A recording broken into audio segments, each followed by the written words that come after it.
자, 오늘은 이제 두 번째인데, 자, 글로벌 시대의 필수 조건이라고 좀 얘기를 가져왔습니다. 자, 대한민국 차세대 기술 리더를 위한 이제 전략적 청사진이라고 얘기가 나왔는데요. 자, 오늘은 이제 이 12랩스라는 이 회사에 대해서, 그러니까 스타트업이죠.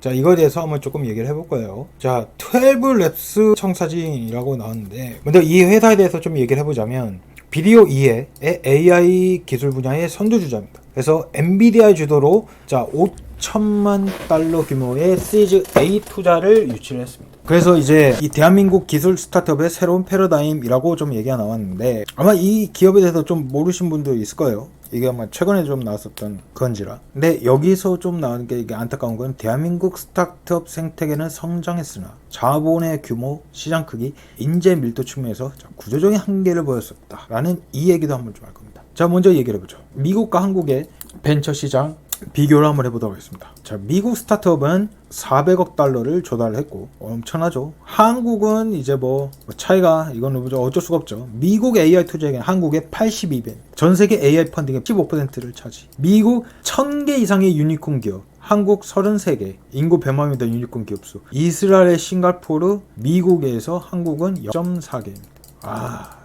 진짜 슬픕니다. 우리는 언제쯤 싱가포르와 같은 그런 나라까지일까요?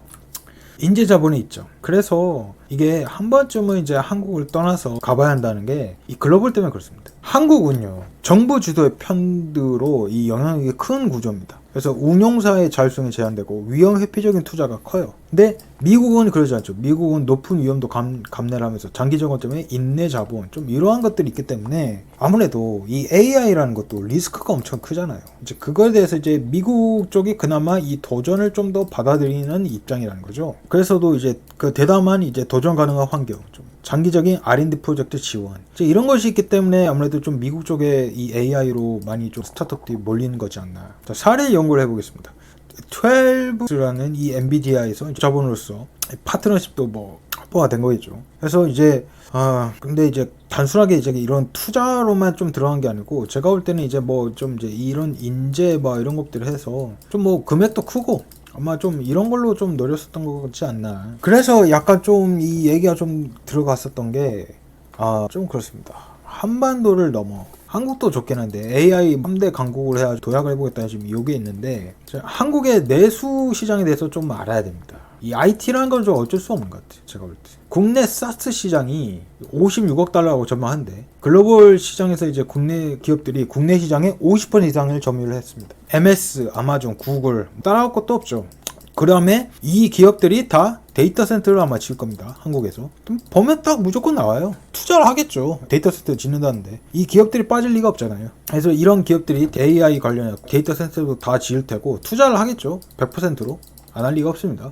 그래서 근데 한국 시장은 너무 작은데 너무 경쟁적이다. 국내 성공으로서도 오케이인데 글로벌 진출이 너무 한계가 명확합니다. 솔직히 말씀드리죠. 국내에서는 성공을 할 수 있는데 글로벌 진출이 너무 한계가 크다. 그래서 글로벌 시장에서 먼저 그냥 접근을 때려버린다면, 그러면은 미국에서 뭔가 어느 정도 걷었어. 미국에서. 그리고 나중에 한국에 와서 그냥 지사 설립만 해서 하면 되잖아요. 그러면 뭐 성공하면 땡큐, 아니어도 뭐 그냥, 왜냐면 번거지는 이제 미국이니까 시장 자체도 워낙 좀 크고. 그래서 이제 좀 이런 식으로 가는 거를 아마 좀 노렸어서 이 12랩스라는 게 결국 이제 미국에서 좀 엄청나게 대규모 투자를 좀 받았었던 그런 것도 있습니다. 해서 세계를 목표로 하면 조금 잡아봐야 되지 않나 이제는. 왜냐면 이 IT라는 것들도요 좀 한계가 너무 커요, 솔직히 한국에서는. 왜냐면 이 AI 시대에 들어와가지고도 이제 수많은 이제 뭐 스타트업들이 나올 거라고 하는 건데 한국에서는 거의 없지 않습니까? 한국에서는 거의 없어요, 진짜로. AI 쪽으로 해서 나와야 되는데 다 죽어버렸죠, 2022년도 때. 그래서 그 이제 반증이 약간 좀 뭐 하느냐, 뭐 규제나 뭐 환경도 있긴 하겠지만, 제가 볼 때는 이 시장이 더 이상 이제 성장할 수 있는 그 모멘텀이 좀 없지 않을까? 라는 생각? 이렇게 해서 제가 볼 때는 이 IT로 해가지고 뭐 사스든 이런 걸 했었던 사람들이 다 해외로 아니면은 뭐 글로벌 쪽으로 하는 것도 제가 볼 때는 좀 다 이해가 가줍니다. 그래서 아마 그런 걸 다 노리고 있을 거예요. 웬만한 그 스타트업 이제 이런 사람들 다 이제 해외 진출을 다 꿈꾸겠죠. 정말입니다. 그래서 이제는 이 글로벌 마인드, 그래서 이 국내적인 마인드를 가지고는 절대 하면 안 됩니다. 글로벌적인 마인드를 가지고 뭔가 나아가야 됩니다. 그래서 한국은 이제 그래서 이제 AI 그 두뇌 유출 이런 것이 있어서 뭔가 순 유출이죠. 이게 있다 보니까 이제 문제가 있어서 지금은 좀 많이 바뀌긴 했는데 그래도 최상위 AI 합격 40%니까 해외 대학원을 진학. 참 그렇죠. 한국도 이렇게 바뀌겠죠. 한국도 이렇게도 바뀔 거라 의심치 않고. 그래서 이제 결론은 이제 새로운 코리안 드림을 구축을 해야 된다. 라는 이야기인데, 전통적으로 이 코리안 드림이라고 좀 외쳤었던, 그쵸. 좀 궁극적인 거는 제가 볼 때는 한국을 떠나야 되지 않을까? 이제는?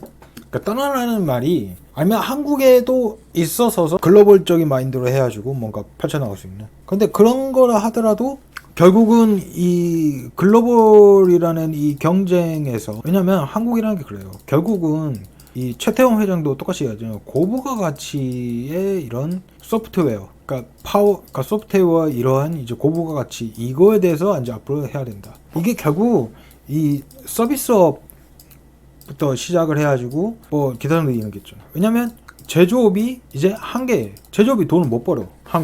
한국은 제조업으로 지금까지 해서 수출 잘 되지 않느냐라는 게 있는데, 제조업의 영업이익 자체가 계속 떨어지고 있습니다. 그러니까 돈을 못 번다는 거예요. 계속 영업이익률이 계속 떨어지고 있어요. 그러니까 제조업으로 아무리 100을 만들어봤자 이걸로 한 3% 정도 영업이익 수준이란 건데, 그러니까 계속 떨어지고 있다는 거예요. 그러니까 돈이 안 된다는 거죠. 그래서 이 고부가 가치로 해서 뭔가 서비스업도 시작을 해서 게임, 문화, 케이팝, 기타 등등 여러 가지가 있겠죠. 이거를 이제 더 살려야 되는, 그러니까 이 현실에 결국 이제 들어오게 됐습니다. 결국은. 그러니까 그러려면 결국은 이제 이 글로벌 쪽으로 가서 이제 경쟁을 해가지고 살아남을 방법을 계속 연구를 해야 돼요. 앞으로는. 왜냐면 그러니까 이게 이제 앞으로 이 차세대, 지금 현재 그 이제 90년대생 이후부터의 한국에 있는 청년들이 가야 될 이제 숙제이기도 합니다. 그러니까 이게 잘 될 거냐? 이거는 이제 앞으로는 좀 잘 모르겠지만, 근데 지금과 같은 이 제조업으로 해서는 한국의 더 이상의 이제 그 미래, 잠재적인 것은 이제 생각할 수가 없다.